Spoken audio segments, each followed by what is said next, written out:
There's a chemical called adenosine. It is a byproduct of cellular metabolism. In other words, the harder your cells are working in your brain, these neurons, the energy source they use is something called adenosine triphosphate, ATP.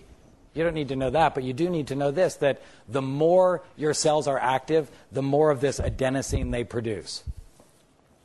Over the course of the day, adenosine builds up.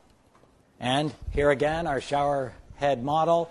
It turns out that as they release adenosine comes out of these neurons, in addition maybe to dopamine receptors, serotonin receptors, acetylcholine receptors, they also have adenosine receptors. And when adenosine lands in this receptor right there, it sits there and it causes the ion channels, the sodium channels, to be less likely to open up. So what does that mean? The sodium channels are less likely to open up. The next cell doesn't want to fire.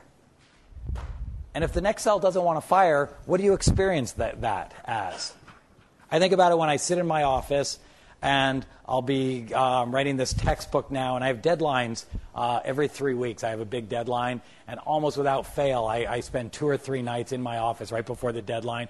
And I'll be there, and it'll be 4 in the morning. You've probably had this experience where I'm sitting there, and I'm telling my brain, come on, focus, just think about it. And sometimes I'll sit there, and I'll start hitting my hand or something. Just all I want is for my brain to stay alive so I can finish the task I have. And the cells in my brain, they're like this. No. And they sit there. And why is that? It's because all the adenosine that I've been producing is filling up these receptor sites, and it's telling them, don't fire. Forget about how much stimulation you get from the other neurons. Don't fire. So it's like a brake on neuron activity. Then when you go to sleep, the adenosine comes off the receptor, it gets taken back up into the other cell, and it gets recycled. Question?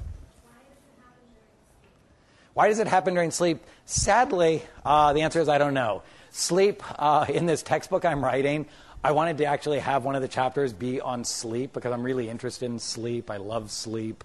And I had to cut it out because nobody knows anything about sleep. So we're in the dark ages, literally, when it comes to sleep. No one knows what goes on. We know that adenosine gets reabsorbed. That's not the only thing that keeps you tired. It's not clear whether it's light, dark cycles that causes your body to send out the messengers that pull the adenosine off. We don't know. So all I can tell you is that happens. I don't know why, though. So here's where caffeine comes in. What I have here is actually coffee beans. Here they are after they're roasted. Believe it or not, I've never had coffee in my life or tea. I don't like the smell, but I do like Diet Coke. I've had a lot of that. Here's what caffeine does. It masquerades as adenosine. Chemically, it looks really, really similar.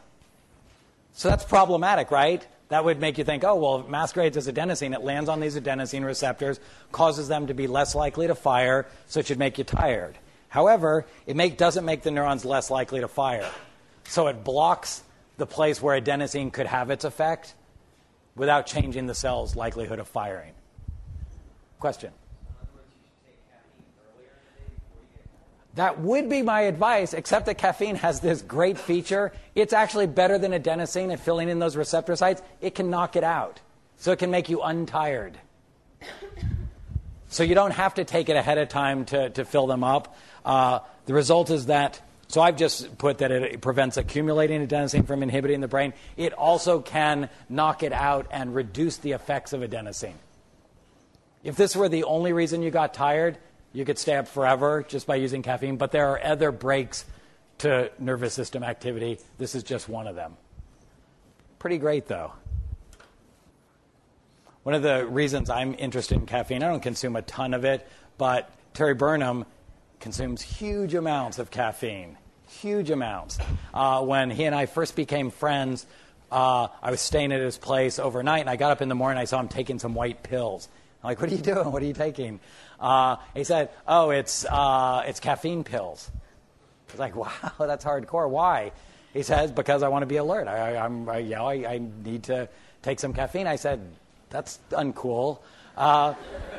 Sort of saying it without thinking. He said, not really. He said, think about this. Almost everyone we know gets up and they will have some form of caffeine. The difference between me and them, he said, is that I know exactly how much I've had.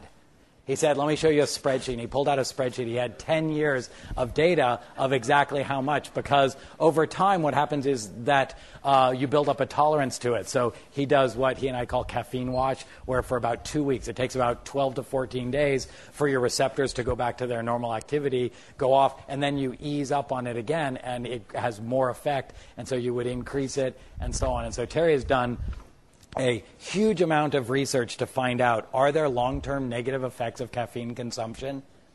It almost certainly seems like the answer has to be yes, right? Because there's almost never a free lunch. I'm going to tell you something here that's a risky thing to say, but I'm going to tell you there is no evidence of any long-term negative consequences of caffeine consumption. None. Question in the back. Yes, good point. If you are...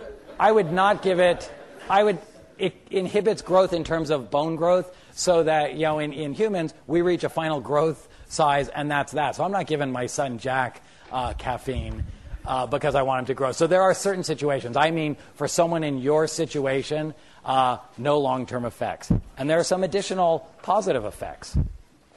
Athletic endurance, here I'll go ahead, 19.5% more endurance with caffeine consumption 1 hour before a bike race. That's a significant boost. And so individuals who are training frequently use caffeine. And I had the previous one about the rat in the maze. There's increased performance in maze learning by rats that are given caffeine. If they have caffeine while they're learning the maze, it doesn't even matter if they have the caffeine later when they're running the trials. It increases their ability to learn it.